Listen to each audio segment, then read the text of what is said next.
Los principales puntos en la Mesa de Derechos Humanos giran en torno a describir un proceso de construcción de un ius comune, un derecho común en derechos humanos en América Latina, que da respuesta a los desafíos estructurales como son la desigualdad, patrones históricos de discriminación y la debilidad institucional en la democracia.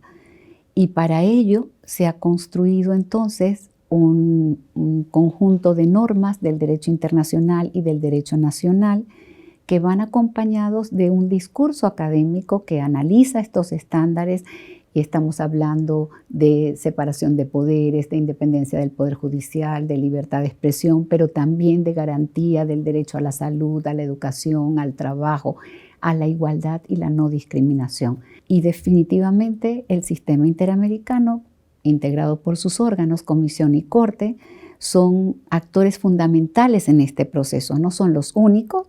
Tenemos también las autoridades nacionales, los que litigan en el sistema, la academia que acompaña, las víctimas que representan la voz de esa vulneración del derecho y cómo se les empodera para convertirlas en ciudadanos y ciudadanas, y sobre todo para que sea un proceso continuo en el orden interno de traer los estándares universales de derecho comparado, como el derecho europeo, como el derecho africano, para contar también con los estándares provenientes de los propios estados, y así que estemos construyendo normas, jurisprudencia y discurso que avanza en la tríada democracia, Estado de Derecho y derechos humanos. Podríamos ilustrar este empoderamiento y este proceso de interamericanización con casos muy concretos. Tomemos el caso de las poblaciones indígenas, para que se les respete su cultura, su definición de propiedad, que es una propiedad colectiva distinta a la que definimos en derecho como el derecho civil, para que se les respete la transmisión de sus conocimientos ancestrales, para que se respete, que se les consulte previamente y que se cumplan los estándares del Convenio 169 de la Organización Internacional del Trabajo, al decirles si están de acuerdo o no con algunas inversiones del Estado que muchas veces están lesionando los recursos naturales de los que ellos viven. Entonces los pueblos indígenas, en la garantía de sus derechos, la Comisión y la Corte han desarrollado estos estándares relativos a cada uno de esos derechos, pero en general a los pueblos indígenas como un grupo vulnerable, que está en una situación de vulnerabilidad que amerita entonces una protección reforzada. Y eso igualmente encuentra reconocimiento en las constituciones de los estados latinoamericanos, porque somos una región diversa en la constitución de nuestras poblaciones, pero también de la biodiversidad. Tenemos grandes retos para que pueda combinarse el desarrollo sostenible y la garantía de todos estos objetivos de desarrollo del milenio con lo que es para el contexto concreto de esas protección y respeto de las minorías, de los que se encuentran en situación de vulnerabilidad. Englobar lo que dice, lo que tenemos regulado y establecido en el sistema universal, en el sistema interamericano, lo que se ha desarrollado a nivel nacional y cómo en un caso concreto se pueden irradiar espacios de impactos en los otros países y en los otros estados. La diferencia entre el sistema europeo y el sistema interamericano es que el ciudadano y la ciudadana acuden a la Comisión Interamericana y la Comisión lleva el caso a la Corte. En el caso de Europa se llega directo al Tribunal Europeo de Derechos Humanos. Por tanto, estamos hablando que en Europa llegan miles de casos al Tribunal Europeo de Derechos Humanos. En cambio, en el sistema interamericano podríamos decir que las figuras son sentencias paradigmáticas que van a tener un efecto no solo para la persona o la comunidad en concreto, sino también esos efectos que se irradian y podríamos definirlos como transformadores, como estructurales. Y de hecho Europa está asumiendo también sentencias pilotos, porque cuando encuentran que un país no está cumpliendo con las decisiones que se han adoptado para que corrija las violaciones de sus obligaciones internacionales y violaciones de derecho, se dicta una sentencia estructural para atender el problema. Un factor que puede ser interesante para rescatar es que la propia Corte supervisa la ejecución de sus sentencias. Y eso significa que va monitoreando y acompañando el proceso con respuestas de los estados, de la comisión, de las víctimas, recogiendo opiniones con amicus curiae, con expertos y expertas, peritajes. Tiene una visión más completa para ir acompañando el proceso de esas órdenes de reparación estructural para que no se repitan. Es muy conocido el eslogan del nunca más en América Latina, ¿verdad? Pero también ni una menos. Nos sirve este discurso de los derechos humanos para resolver los problemas cotidianos. Y esa es la gran transformación.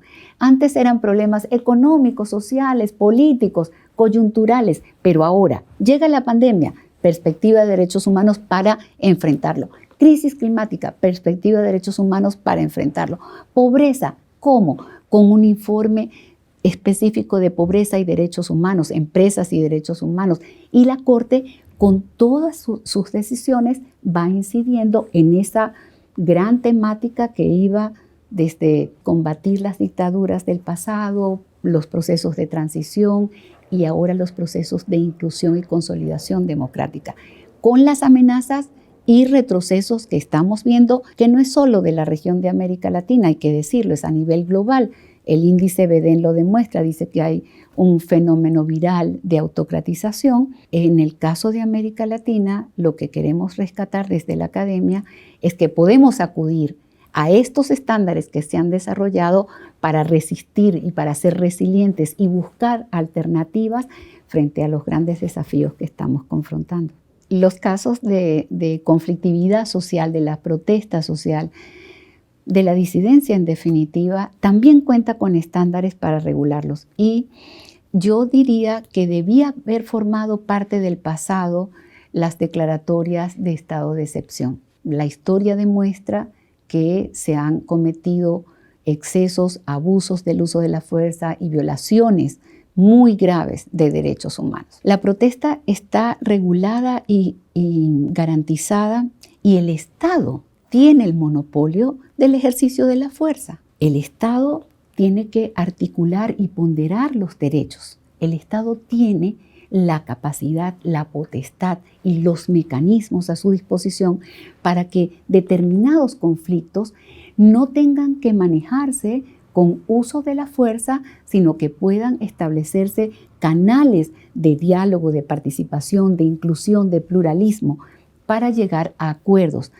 Y de hecho, la experiencia latinoamericana demuestra con protestas anteriores que han tenido costos en vidas y costos económicos. Por una parte, la concientización, porque yo creo que es importante rescatar y resaltar que con la violencia no se pueden alcanzar los objetivos ni de las constituciones, ni de los derechos humanos, ni de la democracia.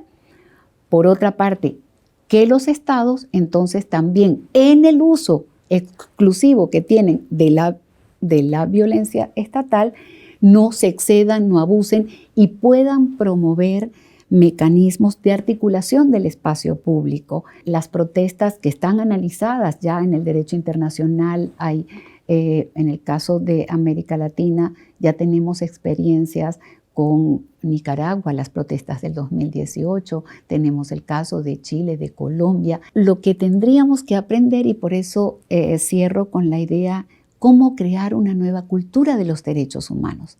Tenemos que trabajar en función de los derechos de todas y todos, los derechos que realmente estén garantizando a la mayoría el acceso a todos los derechos. No se trata de justificar la violencia de ninguno de los dos lados. Me encantaría insistir que respetar el Estado de Derecho, la democracia y los derechos humanos no implica no sancionar al que cometa una falta o cometa un delito, pero un sistema penal no está orientado, sino inspirado por los principios de garantía de los derechos humanos.